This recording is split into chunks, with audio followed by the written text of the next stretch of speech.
नमस्कार। हमारी खास पेशकश के साथ मैं हूं दीपेश। छत्तीसगढ़ विधानसभा चुनाव में बीजेपी की करारी हार के बाद बीजेपी नेता हार की नई नई वजह बता रहे हैं।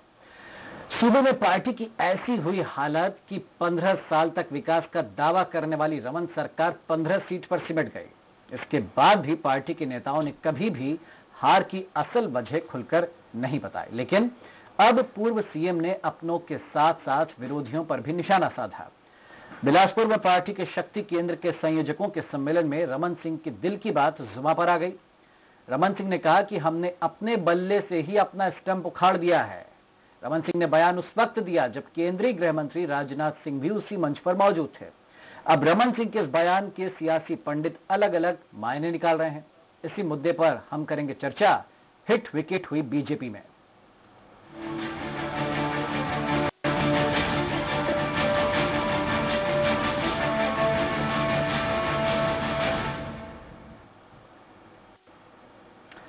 तो छत्तीसगढ़ विधानसभा चुनाव में करारी हार के बाद रमन सिंह ने भले ही भरी सभा में हिट विकेट वाला बयान दिया हो, लेकिन लोकसभा चुनाव को लेकर वो आत्मविश्वास से लबरेज दिखाई दे रहे हैं। डॉक्टर रमन ने दावा किया कि छत्तीसगढ़ में भाजपा फिर जीतेगी और केंद्र में एक बार फिर मोदी की सरकार बनेगी।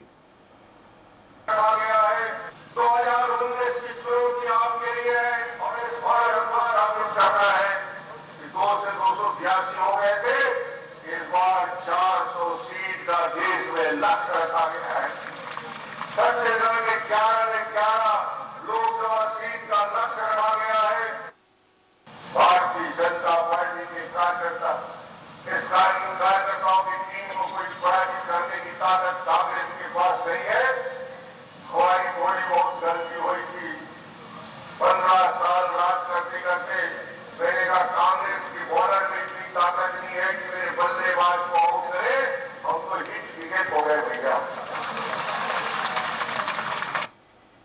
चलिए, तो ये बात आपने सुनी। खुद पूर्व सीएम रमन सिंह बोले कि कांग्रेस के किसी गेंदबाज में इतनी ताकत नहीं थी कि हमें आउट करता, हम तो हिट विकेट हो गया। भैया, इनको किसने कहा था हिट विकेट होने को? नहीं होते आप। 15 साल के बाद भी क्या आपको सत्ता का क्रिकेट खेलना नहीं आया, जो आप अपना ही बल्ला स्टंप पर दे मारे और ऐसे दिए कि 15 सीट पर आ गए और कांग्रेस को 65 से ज्यादा सीटें मिल गई, 68 सीटें हासिल हुई। तो जाहिर सी बात है कि ये क्या है, या तो आप अपनी गलतियां खुलकर स्वीकार नहीं रहे हैं या फिर कांग्रेस को इस जीत का श्रेय देना नहीं चाहते हैं। तो इसी मंच पर केंद्रीय गृह मंत्री राजनाथ सिंह मौजूद थे और अब रमन सिंह के बयान पर कांग्रेस भी जाहिर सी बात है कि चुटकी लेगी ही, क्योंकि कांग्रेस हमेशा से कहती आई कि हमने जो परिश्रम किया, विपक्ष की जो सशक्त भूमिका निभाई, इस वजह से जनता ने हम पर भरोसा किया है और हमें सत्ता की चाबी सौंपी है।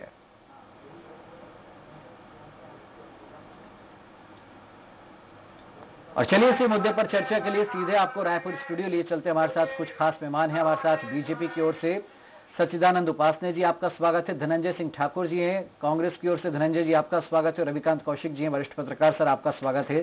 सबसे पहले उपासने जी, एक तो जिस दिन नतीजे आ रहे थे, आप लोगों ने कहा था कि नहीं, हम मंथन करेंगे, हम बताएंगे कि हमारी ऐसी हालत क्यों हुई, ये चुनाव के नतीजे ऐसे क्यों रहे, जनता ने हम पर क्यों भरोसा नहीं किया। अब आज आप लोग कह रहे हैं कि हम तो हिट विकेट हो गए। तो किसने कहा था आपको हिट विकेट होने के लिए? देखिए, बातों का अर्थ अलग अलग निकाला जा सकता है। भारतीय जनता पार्टी ने यह बात नहीं है कि चुनाव के बाद कोई अलग अलग कारण बताए, और जो बात माननीय डॉक्टर रमन सिंह जी कह रहे हैं, उस समीक्षा को भारतीय जनता पार्टी के कार्यकर्ताओं ने लगातार, जो समीक्षा बैठकें हुई, हमने कार्यकर्ताओं के मुंह से ही, कार्यकर्ताओं के अनुभवों के आधार पर जो कार्यकर्ताओं ने बताया कि हार के क्या कारण हैं, और बहुत नीचे स्तर तक जाकर हमने अपने पार्टी की, सरकार की पराजय की और व्यापक समीक्षा की। और उस समीक्षा में जो निचोड़ आया वो निश्चित रूप से ये आया कि हम कहीं न कहीं अपनी कमियों खामियों के कारण, अपनी गलतियों के से हमारी पराजय नहीं हुई है। अच्छा, ये निश्चित रूप से जो सारे स्थानों पर कार्यकर्ताओं ने जो विचार रखे हैं, मैं मानता हूं कि माननीय डॉक्टर रमन सिंह जी ने जो बात आज कही है, उस बात के पीछे जो निष्कर्ष कार्यकर्ताओं के समीक्षा से जो निष्कर्ष आया है, उसी निष्कर्ष को कार्यकर्ताओं के समक्ष उन्होंने रखा है और इसीलिए आश्वस्त किया है कि अब जो हमने समीक्षा की है, जो गलतियां की है, उसको हम फिर से नहीं दोहराएंगे और 11 से 11 सीटों पर जो छत्तीसगढ़ का एक इतिहास छत्तीसगढ़ राज्य निर्माण के बाद रहा है, उस इतिहास को हम पुनः जो है छत्तीसगढ़ में यथावत रखेंगे। ठीक है, लोकसभा चुनाव के बाद बात जो है ये कार्यकर्ताओं की भावनाओं के अनुरूप है। हाँ, नहीं, आपने कभी कहा कि साहब कार्यकर्ता ही घर बैठ गए थे, कार्यकर्ता काम नहीं कर रहे थे, कार्यकर्ताओं की वजह से आ रहे। कभी आप कहते थे कि कांग्रेस ने किसान कर्ज माफी का झुंझुना पकड़ा दिया, जनता उनके बहकावे में आ गई, इसलिए हम हार गए। आज आप कह रहे हैं कि हम अपनी गलतियों से हारे। यही तो कह रहे हैं कि 15 साल सत्ता का अनुभव होने के बावजूद आप क्यों गलतियां करते गए? सवाल यही तो उठ रहा है। और कांग्रेस तो जीतेगी, कांग्रेस को क्यों श्रेय नहीं मिलना चाहिए? मनुष्य की सामान्य प्रक्रिया है, गलतियां करता है और गलतियों से ही उसको सबक मिलता है, गलतियों से ही उसको आगे का रास्ता तय करने का और गलतियों को ही चुनौती के रूप में स्वीकार करने का उसका एक अपना अधिकार है। और निश्चित रूप से मनुष्य स्वभाव में गलतियां जो है समाहित है कि कोई पूर्ण पुरुष नहीं है कि जो 15 साल में गलतियां न करे। इस प्रकार का हम कोई ये नहीं कहते कि हम ईश्वर के दूत हैं कि हमने 15 सालों में कोई गलतियां नहीं की, ये हम नहीं कहते। हम अपनी गलतियों को हमने स्वीकार करना ये सीखा है, उसकी समीक्षा करना हमने सीखा है और हम कोई दम्भ नहीं भरते कि हम बिना गलतियों के पूर्ण पुरुष है, पूर्ण देवता है, इस प्रकार की बात हम नहीं कहते हैं। ठीक है, तो ये तो कह दीजिए कि कांग्रेस ने अच्छी मेहनत की थी, इसलिए कांग्रेस आज 68 सीटों पर आई है कि उसने छत्तीसगढ़ का इतिहास बदल दिया इतनी सीटें ला करके। कांग्रेस को आप क्यों नहीं जीत का श्रेय दे रहे हैं? नहीं, देखिए, निश्चित रूप से जो बातें हम कह रहे हैं, हमारी कमजोरी का फायदा कांग्रेस को मिला है, इस बात को तो हम निश्चित रूप से स्वीकार करते हैं। अच्छा, चलिए धनंजय जी, यानी आपने कुछ नहीं किया, आपको बैठे बिठाए जनता ने सत्ता की चाबी दे दी, यानी इनकी गलती थी, उस वजह से आप जीत गए। धनंजय जी, देखिए, जिस प्रकार से करारी हार भारतीय जनता पार्टी को विधानसभा चुनाव मिली है, उसके बाद रोज नए नए कहानी भारतीय जनता पार्टी के नेताओं के द्वारा गढ़ा जाता है। जनादेश को स्वीकार करने की क्षमता भारतीय जनता पार्टी में नहीं है, यह स्पष्ट हो चुका है। अहंकार जो सत्ता के दौरान भारतीय जनता पार्टी में था, आज भी वो अहंकार जीवित है। लोकतंत्र में जनादेश को स्वीकार करना, जनादेश का सम्मान करना सबसे बड़ा सम्मान होता है, लेकिन उनको भी भारतीय जनता पार्टी नहीं कर पा रही। अब ये बात करते हैं कि हम हारे नहीं हैं, वो तो जनता ने कांग्रेस को बटन दबा दिया इसलिए जीत गए। अरे भाई, जनता ने आपकी नीतियों को त्याग दिया, आपके पे विश्वास खो, आपने जनता का विश्वास खो दिया, कांग्रेस आपकी लड़ाई, जनता की लड़ाई लड़ी है, तभी तो आपकी हार हुई है। कांग्रेस की नीतियां अच्छी थी, कांग्रेस के पास एजेंडा अच्छा था, कांग्रेस के पास जनता को लेकर योजनाएं अच्छी थी, इसलिए कांग्रेस को विजय मिला हुआ है। आप 15 साल में थे, आपने किसानों का शोषण किया, आपने महिलाओं का शोषण किया, आपने युवाओं का शोषण किया, भ्रष्टाचार किया, कमीशन खोरी किया, इसलिए आपको जनता ने नकार दिया है और ये हार की बात है आपकी। तो उस हार को स्वीकार नहीं कर पा रहे हैं और जिस प्रकार हीट विकेट की बात कर रहे हैं, विधानसभा चुनाव में जनता ने भाजपा को तो मैदान से उखाड़ फेंका है और उससे भयभीत अब भाजपा जो लोकसभा चुनाव की 11 सीटें हैं, इसमें अब हीट विकेट होने जा रही है, इसको लेकर शायद इनके बयान हो सकता है और लोकतंत्र में हार स्वीकार करना बहुत जरूरी है। ठीक है, उपासनी जी, मैं आऊंगा कौशिक जी आपका, लेकिन उपासनी इतना तो बताइए कि वो गलतियां चली, यही बता दीजिए कौन कौन सी गलतियां की आप लोगों ने, कुछ जिक्र करना चाहेंगे? नहीं, देखिए, सभी बातें पूर्व में आ चुकी हैं, उन सब बातों को विशेष रूप से दोहराना मैं नहीं चाहता, लेकिन जो जनादेश की बात है, उस जनादेश को हमने पहले ही दिन डॉक्टर रमन सिंह जी ने जैसे ही परिणाम है उस जनादेश को स्वीकार किया, अपनी गलती को स्वीकार किया और तत्काल जो है इस बात को कहा कि ये जनादेश को हम स्वीकार करते हैं, अपनी गलतियों को स्वीकार करते हैं। और निश्चित रूप से पार्टी उस बात को कहती है कि जनादेश हमारी जो गलतियां थी उसके कारण जनता ने ये जनादेश हमको एक सबक के रूप में दिया है उसको हम स्वीकार करते हैं, इसमें किसी बात की कोई कमी नहीं है। और हार को भी हमने स्वीकार किया है, जनादेश को भी स्वीकार किया है। इसका आशय यह नहीं है कि हम उससे कोई भाग रहे हैं। अच्छा। ये जो कांग्रेस के मित्र कह रहे हैं कि भाई जनादेश को स्वीकार नहीं कर रहे हैं, जनादेश को हमने पहले ही दिन स्वीकार कर लिया था, जैसे जैसे परिणाम आए अरे आप नहीं भी स्वीकार करते तो कोई वो थोड़ी ना की हमने समीक्षा की। तो निश्चित रूप से हमको ये कारण पता चले कि कारण क्या थे, और उन कारणों की समीक्षा के बाद हमको निश्चित रूप से जो गलतियां हमारी सरकार स्तर पर हुई, संगठन स्तर पर हुई, उन गलतियों को हमने स्वीकार किया है। ठीक है कौशिक जी, ये दिल बहलाने को गालिब ख्याल अच्छा है, दोनों बातें, चित भी मेरी पट भी मेरी। ये साहब कांग्रेस में दम नहीं था, वो तो हमें ही मन भर गया था सत्ता का सुख भोगते भोगते, तो हमने स्टंप पर बेट दे मारा। ये कहाँ की बात हुई, ये कौन सा लॉजिक हुआ कौशिक जी? नितिन भाई, आपने बहुत कुछ इस कहानी की पटकथा को स्वयं चित्रित कर दिए हैं। अब मेरे पास ज्यादा अदृश्यम चीजों को दृश्यम करने के लिए क्या बचा है, मैं जरा निकालता हूँ, थोड़ा सा इंतजार कर लीजिए। इनका क्या हाल है कि वो एक गाना था कि मुझको तो कातिल की इतनी पहचान है कि भोला भाला चेहरा है, दिल बेईमान है। अभी भी सही बयान नहीं कर रहे हैं। कौन विश्वास करेगा?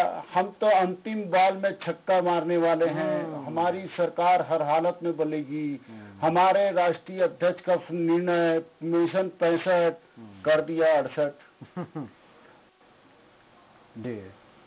क्या है मामला, समझ में आता है। देखिए, सीधी सी बात है कि पर निंदा में बड़ा सुख मिलता है, और अपनी गलतियों को स्वीकार करना बहुत कठिन काम होता है, और जो स्वीकार करके फिर से सुधार की कोशिश करे उसको बड़ी सफलता मिलती है। इस बात को भारतीय जनता पार्टी को ध्यान रखना चाहिए। 8-10 कारण है जिसके कारण से ये चुनाव हारे हैं।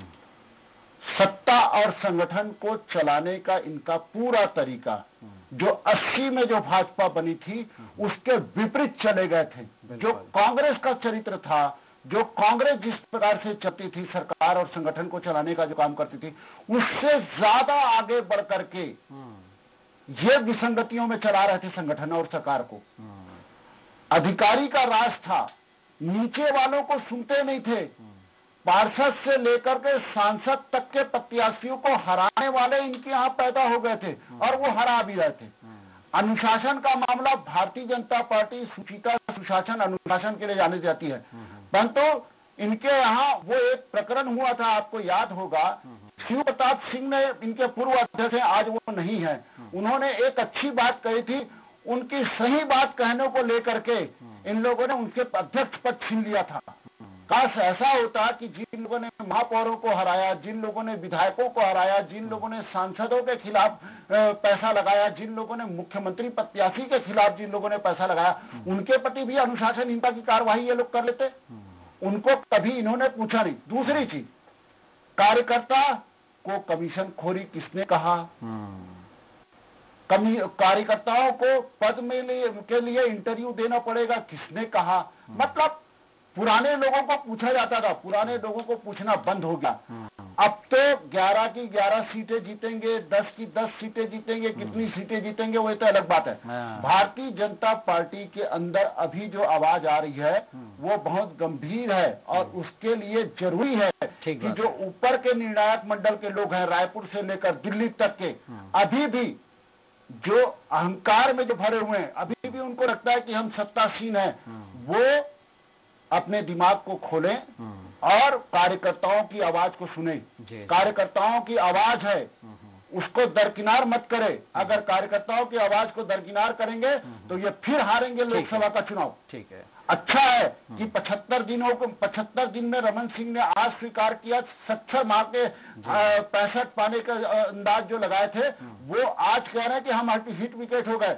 अरे हिट विकेट का नाम लेकर के क्रिकेट के अच्छे बल्लेबाज, भारतीय क्रिकेट टीम में कोई हिट विकेट नहीं हुआ आज तक। हम इतिहास देख लें, हम जितने सालों से क्रिकेट देख रहे हैं, बिल्कुल बिल्कुल, चाहे वो सलीम दुर्रानी से लेकर के, चाहे करसन घौरी से लेकर कई हुए। हमारे यहाँ बिशन सिंह बेदी भी 3 छक्का पाकिस्तान के खिलाफ मारे थे 3 बॉल में, परंतु कभी वो हिट विकेट नहीं हुआ। ये उससे गए भी तो हिट विकेट की बात करते हैं।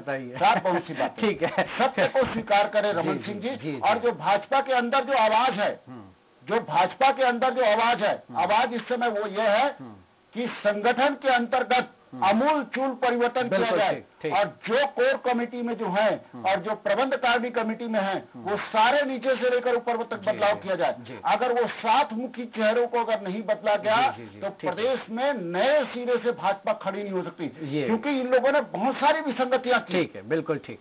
लेकिन उसको समझा नहीं, मीडिया कैसा रहा, बिल्कुल ठीक है, विपक्ष कैसा रहा, बेरोजगारों के साथ वादा खिलाफी, महिलाओं के बिल्कुल साथ, बिल्कुल वही पॉइंट है, वही इनका कारण था और कोई कारण नहीं था। बिल्कुल ठीक। लेकिन जब बताता था मीडिया तो बुरी लगती थी बातें, नहीं साहब हम तो बहुत बढ़िया है, कांग्रेस ने पिकअप किया। जी जी बिल्कुल ठीक। खैर मैं आऊंगा उपासने जी, जरूर आप जवाब दीजिएगा कौशिक जी का। को तैयार नहीं थे, नहीं थे ना, नहीं थे। सत्ता का मदी ऐसा होता है साहब, क्या कहें। खैर धनंजय जी देखिए, उपासने जी को मैं बहुत इज्जत करता हूँ। वो उपासने जी जितने निष्ठावान भाजपा के पदाधिकारी कार्यकर्ता हैं, काश इनके ऊपर वाले इनके मुताबिक भी थोड़ा चल लेते। इन्होंने भी सुझाव दिया था कि इनको टिकट दो, उनको टिकट दो, इनको सुझाव लेने के लिए भेज दिया गया, परंतु इन लोगों के सुझाव को दरकिनार कर दिया। इन लोगों ने सौदान सिंह, सरोज पांडे, रमन सिंह, धर्मलाल कौशिक। तो भाई आप लोग सुझाव लेने के लिए लोगों को नीचे क्यों भेजे थे? अगर आपको बैठ करके आपस में ही टिकट बांटने जाता तो। और दुर्भाग्य ये ना कौशिक जी, ठीक है कौशिक जी, रविंद्र चौबे जी, इन लोग टिकट बांट लेते थे आपस में। ठीक बात है। तो वैसी जो है वही संस्कृति इनके यहाँ आ गई। वही बात है। देखिए धनंजय जी, कांग्रेस क्या कहती थी, ठीक है धनंजय जी, कांग्रेस ये कहती थी कि कांग्रेस को कोई नहीं हरा सकता, कांग्रेस ही कांग्रेस को हराती है। आज लगभग यही मिली जुली बात बीजेपी ने कही, आपकी ये चीज भी अपना ली। कांग्रेस ये कहती थी नहीं साहब हमें कोई गुटबाजी नहीं, आप इस सच को स्वीकार नहीं करते थे।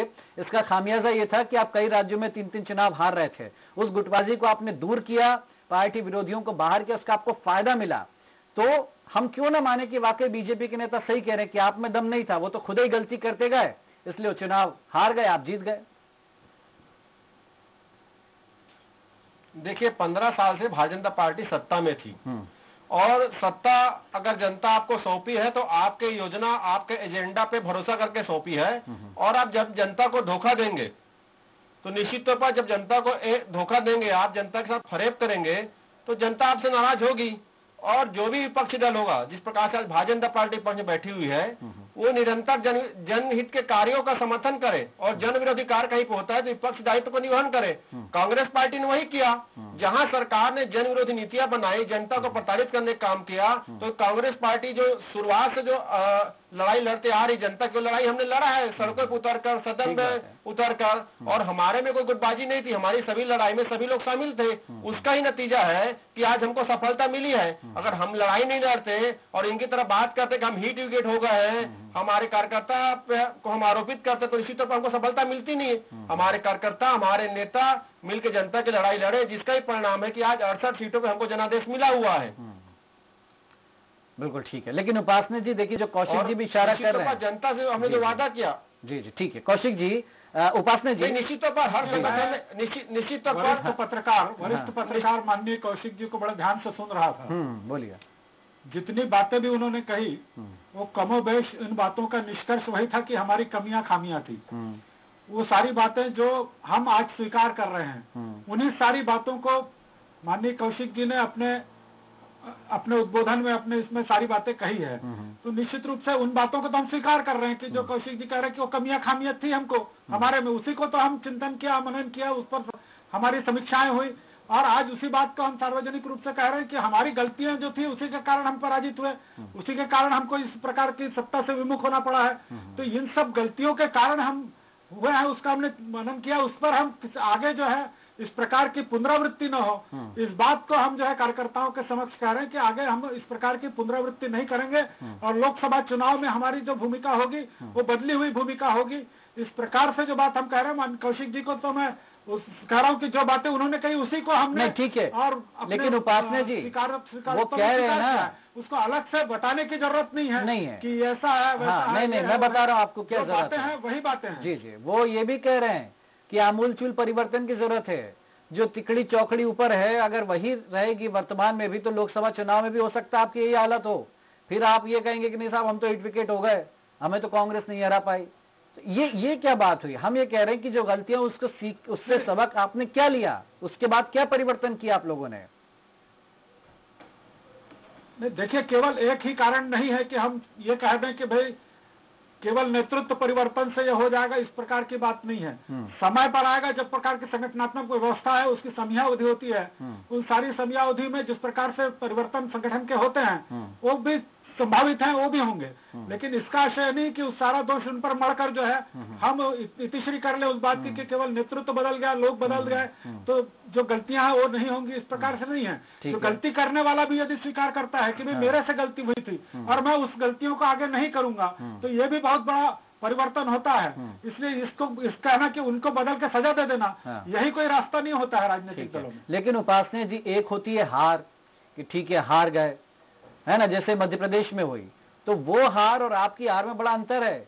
ये बाउंड्री पर आकर के आउट हो गए, आप तो क्या है कि क्या स्थिति खुद कह रहे कि आप हिट विकेट, यानी कहां मध्य प्रदेश में फिर भी मान सकते हैं कि जो इन्होंने काम किया, इन्होंने मुकाबला लड़ा, इनकी फिर भी कुछ अच्छी चीजें रही होंगी जिससे वो 109 तक तो ले आए और कांग्रेस को बहुमत नहीं पाने दिया। तो यहाँ ये जरूर कह सकते कि हमने कुछ गलतियां की लेकिन कांग्रेस को भी नहीं जीतने दिया। आप तो मतलब हद ही कर दिए, 15 सीट पर आ गए। सोचिए आपकी हार को हम कैसे सामान्य हार माने।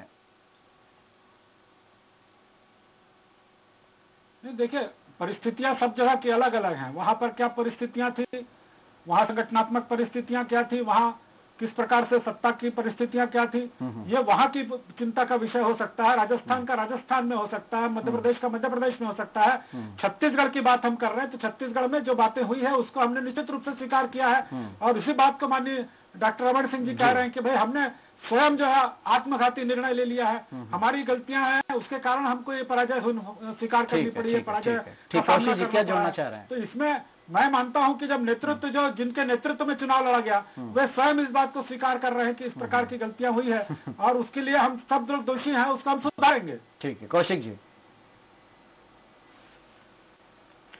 बहुत ईमानदारी के साथ में उपासना जी जिस भाव के साथ में पार्टी की पीड़ा को लेकर के अपनी पीड़ा के साथ में जोड़ करके सबके साथ की बात कर रहे हैं, ये बहुत अच्छी चीज है, उसके लिए मैं उनकी प्रशंसा करूंगा। परंतु क्या इनके पार्टी चलाने वाले ऊपर के लोग क्या इस बात को स्वीकार करेंगे? नहीं। क्या वो स्वीकार कर रहे हैं? और जो पीछे नीचे की कार्यकर्ता है इस देश में आज, जो उसी मन से राजनाथ सिंह ने बहुत अच्छी बात की और ये वही राजनाथ सिंह है जिन्होंने इस राज्य में 2003 के चुनाव को जितवाने में संजय जोशी जी, रंजन पटेल जी, राजनाथ सिंह जी, राम प्रताप सिंह जी, नंद कुमार पटेल जैसे, नंद कुमार साय, सॉरी मैं क्षमा चाहूंगा, नंद कुमार साय जैसे लोगों ने पूरी मेहनत की थी नीचे से लेकर ऊपर तक और कांग्रेस के पूरी प्रताड़ना भयावह स्थिति के खिलाफ संघर्ष किया था। उसके आधार पर इन लोगों ने जीता था। उस मेहनत को लेकर के उसी चीज को आज राजनाथ सिंह जी ने उस मंच पर वहां कहा है। परंतु राजनाथ सिंह जी से इतर होकर के मुख्यमंत्री जी ने दूसरी लाइन की बात कही है। मतलब पूर्व मुख्यमंत्री जी को चाहिए भी कि अभी भी तो सच को स्वीकार कर लें। उपासना जी जितनी ईमानदारी और सच्चाई के साथ में जिन बातों को स्वीकार कर रहे हैं, तो नीति निर्णायक करने वाले माननीय डॉक्टर रमन सिंह जी को भी चाहिए था कि उसी ईमानदारी के साथ स्वीकार करते और स्वीकार करने के बाद आप नई ऊर्जा का संचार करने के लिए जो अभी भी जो कार्यकर्ताओं की जो मांग है उसके अनुरूप आप व्यवस्था करके चलोगे तो आज आपकी स्थिति प्रदेश में अच्छी होगी। नहीं तो इस प्रदेश में आपकी पिछले 3 चुनाव से 10-10 सीट का जो रिकॉर्ड है वो इस बार टूट जाएगा। ठीक बात है। धनंजय जी, ये क्या आप इस बार लोकसभा चुनाव में क्या तैयारियां हैं? वो कह रहे कांग्रेस के बॉलर में तो खैर दम है नहीं, तो क्या आप हिट विकेट होने का इंतजार करेंगे? देखिए, कांग्रेस के बॉलर में भी दम है, कांग्रेस के बैट्समैन में भी दम है और कांग्रेस के फील्डिंग में भी दम है। यही नतीजा विधानसभा चुनाव हमको मिला है कि 68 सीटों में भारतीय जनता पार्टी को हमने हरा दिया है और 15 साल की सरकार में जो थे वो 15 सीटों में सिमट गए हैं और बाकी लोग पवेलियन में बैठे हैं और इनके कार्यकर्ता जो है, मतलब भाजपा के जो कार्यकर्ता है वो दर्शक दीर्घा में बैठकर कांग्रेस सरकार के मुखिया माननीय भूपेश बघेल जी की जनहितैषी नीतियों का स्वागत कर रही है और प्रशंसा कर रही है। तो निश्चित तौर पर जो लोकसभा के 11 सीटें हैं जिसमें छत्तीसगढ़ का किसान, छत्तीसगढ़ का युवा, महिलाएं, मजदूर, व्यापारी सभी जो कांग्रेस के रीति नीतियों से खुश हैं, तो स्वाभाविक सी बात है 11 लोकसभा सीट में हमको कांग्रेस पार्टी को जनादेश मिलेगा और भाजपा अभी से डरी हुई है, इसलिए बार बार हिट विकेट की बात कर रही है। तो मुझे ऐसा लगता है कि इनके खिलाड़ी जो है लोकसभा चुनाव में मैदान में लगे फील्डिंग को देखकर खुद ही बल्ला मार के निकल लेंगे। जी उपासना जी, देखिए यही डर है कि जब अगर आप जैसे लोगों की नहीं सुनी गई कौशिक जी भी जो इशारा कर रहे हैं, आपने स्वीकार लिया बड़ी बेबाकी से कि ठीक है बहुत गलतियां हुई सब चीजें, लेकिन जब ऊपर लेवल के नेता नहीं मानेंगे और वही चीजें फिर चलेंगी। कौशिक जी की पीड़ा क्योंकि वो भारतीय जनता पार्टी को पार्टी विद द डिफरेंस की जो कल्पना है उस भाव से देख रहे हैं, और उनकी भी पीड़ा जो माननीय डॉक्टर रमन सिंह जी की है उसी पीड़ा के अनुरूप वो भी सोचते हैं कि इस पार्टी को ऐसा नहीं होना चाहिए था। जो कमियां इस पार्टी में आ गई थी वो पार्टी को उन कमियों को सुधार कर फिर से वो जनसंघ के स्वरूप में आए। इस बात को माननीय कौशिक जी ने अपनी सारी बातों में उस पीड़ा को व्यक्त किया है। मैं उनका धन्यवाद करता हूं कि वो भारतीय जनता पार्टी को जैसा चाहते हैं, और डॉक्टर रमन सिंह जी भी उसी बात को स्वीकार करके, और हम स्वयं सभी कार्यकर्ता इसी बात को कि हम कहीं मार्ग से थोड़े भटक गए थे जिसका लाभ कांग्रेस को मिल गया। यह आज कांग्रेस की परिस्थिति यह है कि 2 महीनों में कांग्रेस की क्या स्थिति हो गई है। आज सोशल मीडिया में कांग्रेस के खिलाफ आज मंत्री विधानसभा में जवाब देने से बच रहे हैं। इस प्रकार की स्थिति कांग्रेस की हो गई है। तो कहीं न कहीं सारे प्रदेश के विकास के काम ठप हो गए हैं। तो ये कांग्रेस को तो 2 महीने में ही जो झूठ के पर प्रदेश की सरकार में आ गई है उसको जनता ने 2 महीने में ही देख लिया है। और सारे परिणाम आज सड़कों पर आपके कर्मचारी आ गए, सड़कों पर आपके शिक्षा कर्मी आ गए, सड़कों पर आपके पुलिसकर्मी परिवार आ गए। तो ये सारा दृश्य जो है इस प्रदेश में दिखाई दे रहा है कि किस प्रकार से 2 महीने में ही जनता, यानी अब आप इनके हिट विकेट होने का इंतजार कर रहे हैं। ये तो स्वाभाविक रूप से आप ठीक है जी। धनंजय जी क्या जवाब है?